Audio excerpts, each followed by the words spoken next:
awesome, awesome, awesome day. And today is another soft-spoken reading video, and we'll be reading chapters 17 and 18. 17 and 18. If you like this video, please like and subscribe. And if you want updates on my channel, my Instagram is in the description below. And yeah, let's just get started.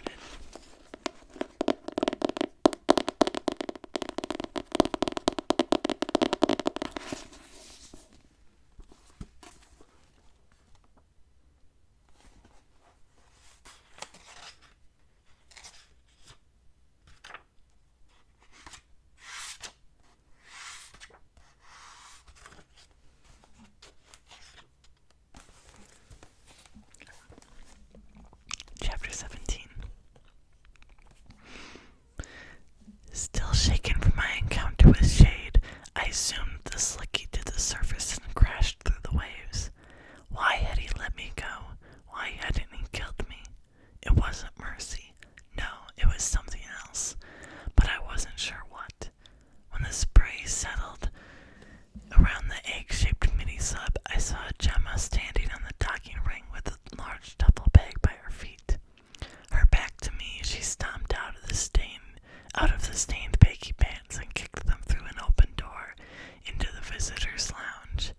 I steered the slicky into a vacant slip, several hitching posts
As I offered it to her, I realized that my impression of the skinny, freckled boy had changed. Yesterday, I had only noticed that her brother shared her russet hair and blue eyes. Now I saw the twinkle in Richard's eyes, and that his smile was genuine and warm. Of course, now I knew that he jeopardized his freedom to make sure that his little sister didn't feel abandoned. It would be easier if he was more distinctive looking, Gemma said, taking the photo. Like you. Her words packed the pain of a sucker punch. I'm not distinctive looking. Her lips twitched. Except for your shine, I look totally normal. Except for my shine, I look totally normal. I knew I sounded defensive, but I couldn't help it. Gemma snickered and heat flashed through me. Are you laughing at me? Yes, she said empathetically. You think those women yesterday wanted to touch you just because of your skin? They'd never seen a shine before. It happens all the time. Why did she insist on talking about things I'd just as soon forget? You're so stupid, she said, barely containing her amusement. If we were on the mainland, girls would break my arm to stand next to you. If you're trying to say they'd like me, you're wrong. Mainland girls visit the train station. Not often, but if I come along when they're there, know what happens? They stop doing whatever they're doing and stare. I bet. Not like that. They stare like I belong in a floating sideshow. Kinda like the look she was giving me now.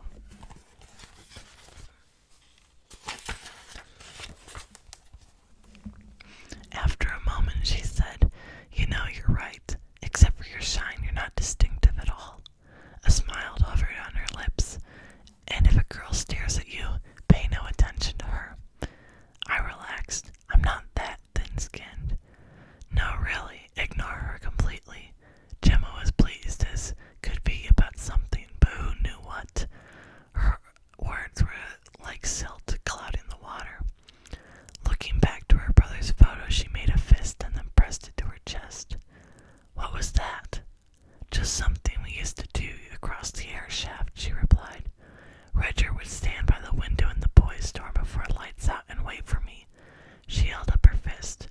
This meant stay tough, and this, she touched her fist to her heart, meant he loved me.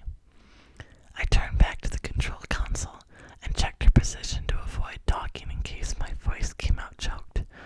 No wonder being tough was so important to her.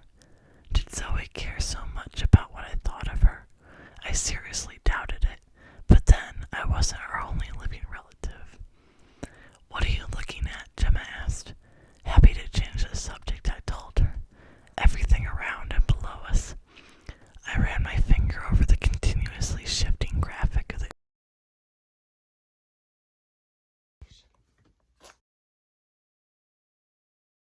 You know what? Doc said was Seablake prison. Really? Let's go. What's that? She leaned across me to tap a corner of the screen. The metallic fabric of my dive skin kept me from feeling the warmth of her arms stretched across my chest, but I imagined I could. There it is, she pointed out the window. I followed her gesture and saw something huge and dark off to the right. Suddenly it dropped back. I cursed under my breath. I had let myself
shark sliced into its center. The outlaws had dropped their catch, positioning the slicky right under the opening until the hatch pushed through the center slit. I clammed the hatch lock, even though I knew that would only slow them down, not stop them from prying upon the slicky's cockpit like a clamshell. But Shade said he wasn't giving you one chance, Gemma said. I wrestled with the joystick, putting the sub into a hard reverse. The engine screamed in reaction. Can you believe it? I said. Shade lied. You don't have to be sarcastic. Sorry, I'm not used to being hunted by an outlaw. The Spectre sped forward, dragging us along. I banged the control panel. The Slicky's engine was no match against the Spectre's. Giving up, I cut the motor. Instantly, the mini-sub jerked upward. No way am I letting Shade haul us in. Ty, he is hauling us in. No, he's taking up the sub. I switched on the Slicky's heartbeat, a low mechanical pulse that would lead me to her later. But we won't be inside. We're going to jump ship. Her mouth spilled open. At this speed, by the time they get the Slicky into the position and crack the hatch, they'll have crossed a mile at least. Shade won't know where to start looking for us. There could be sharks out there. You'd rather be kidnapped by outlaws. I thrust her helmet into her hands. Versus being eaten alive. Hard choice. Now who's being sarcastic? She glared at me like it was my fault that we were caught in a net. I was tempted to point out that she was the one who had insisted on going into the saloon. We'll swim to the Peavies. I'm not leaving the sub. A lot of settlers are there. I can't swim.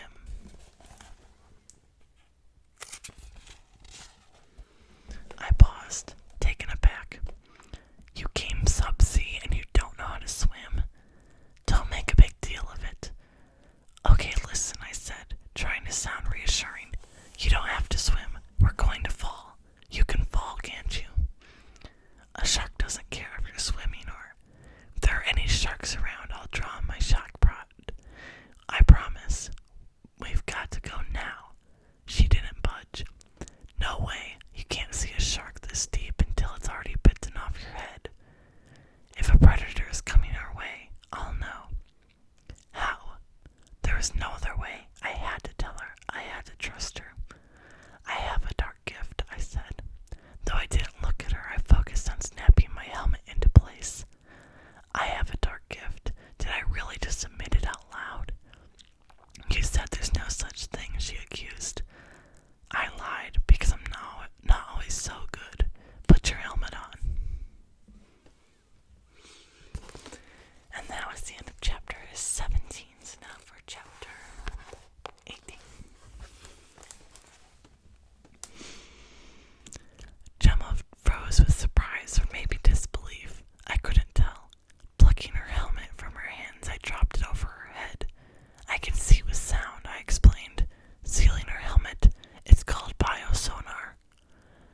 You're a guy. Yeah, I admitted. That's the name the doctors put on my file. It means seaborn. Can we go now? I pulled a lever on the side of my seat so the back flipped down. How far does it work? I pulled the lever on her seat and sent her sprawling as her chair flattened. A mile at least. I crawled to the exit port and shoved my feet through the ring. Luckily, the net didn't wrap all the way across the Slicky's underside. I'm going to hang on to the edge outside, suck in liquid gin, then follow me as fast as you can.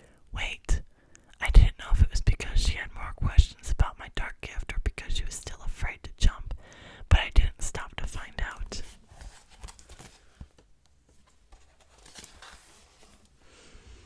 I filled my lungs with liquid gin and pushed through the rubber ring, catching hold of the edge of the port as I dropped out. My body whipped against the bottom of the slicky thrown by the Spectre's speed. Thankfully, Gemma's feet emerged instantly. As she slipped out, I hooked her arm around her waist and then let go of the ring's edge. Together we dropped through the midnight-hued water. Gemma turned in my arms to face me, slipped her hands around my waist and hugged me so tightly our helmets banged together. Behind the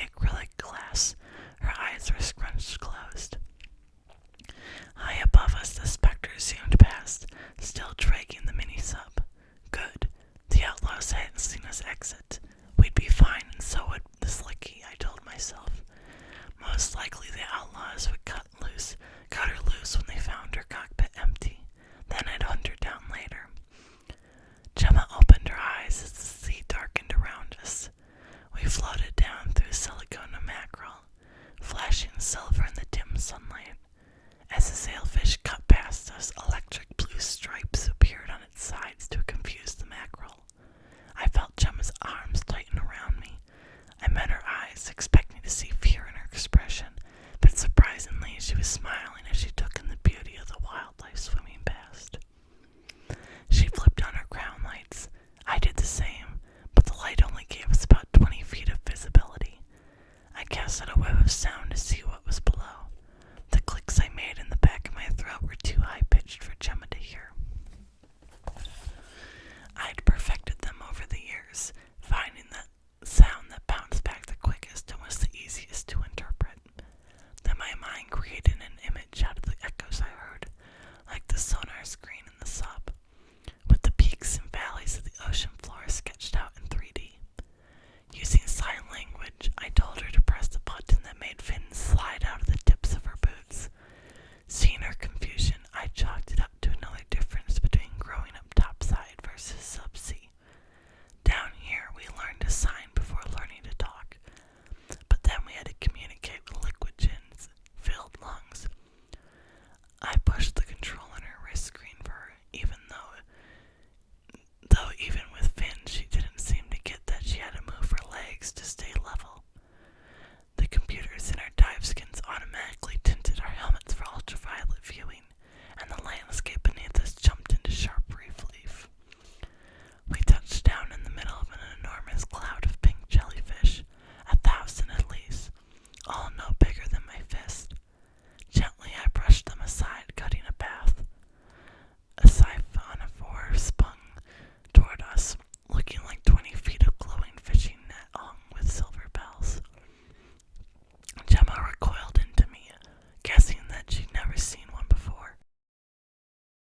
they'd been dropped just yesterday.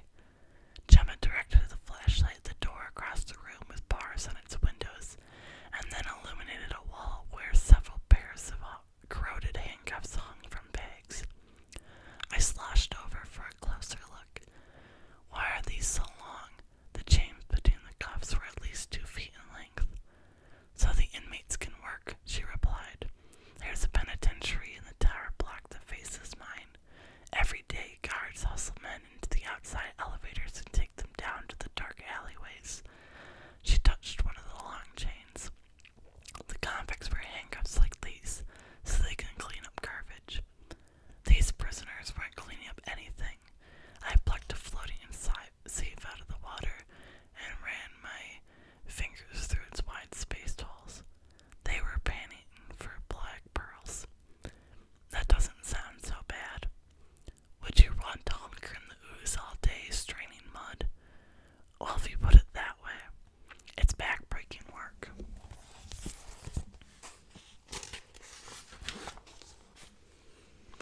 I'll bet the outlaws got sick of it and that's why they escaped, she said, sounding excited by the idea. Or they got sick of the noise. The creaking and scratching had bothered me since we entered. Every shift of the surrounding water and underlying muck made the metal hull twist and compress. Maybe the architecture was part of the prisoner's punishment, who wanted to live in a squared-off rooms with hard walls. It was unnatural. I splashed into the next room, the guard station. I checked in the half-submerged file cabinets. What are you doing? Gemma asked. The beam of a flashlight did strange things to the stainless steel furniture in the room, made it gleam and glimmer. Looking around, all the drawers were empty.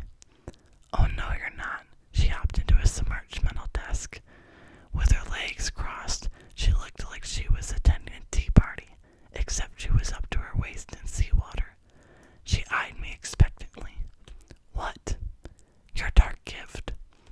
I wondered if it was too late to say I lied just to get her to jump out of the sub. One glance at her face told me not to bother. Why do you keep it a secret? She asked. I sloshed toward the open door at the back of the room, but she was faster. She jumped down and barricaded the doorway with her outstretched arms. So what if people find out that you can do this cool thing? All the pioneers will leave the ocean and no new families will ever come sub-sea. That's why. I tucked under her arm and waded into a dark corridor. My parents work hard for what we have, I said over my shoulder, same as everyone else down here. You think I want to be the reason the settlement fails? She fell into step beside me. At least tell me how it happened. Did you just wake up one morning and realize you could talk to dolphins?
soon I wouldn't be able to swallow.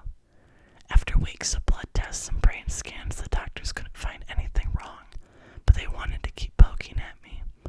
That was putting it mildly. The hospital wouldn't release me, and then child services got involved.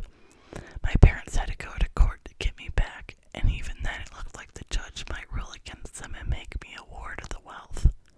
So I pretended I couldn't do it anymore. The doctors believed you. I doubt it, but they couldn't prove anything. When I use my sonar, they see activity in my brain in a part of my brain that most people don't use. When I don't use my gift, there's no activity. They couldn't justify keeping me any longer. I'm just lucky my real name wasn't in the files. The doctor who wrote that article you're always on about, Metzger, he heard about the court case and then got all his information from the hospital files. My parents were furious about it. But they know the truth, right? That you can still do it. Turning away, I tried another door. The knob turned, but the door stuck. You lied to your parents.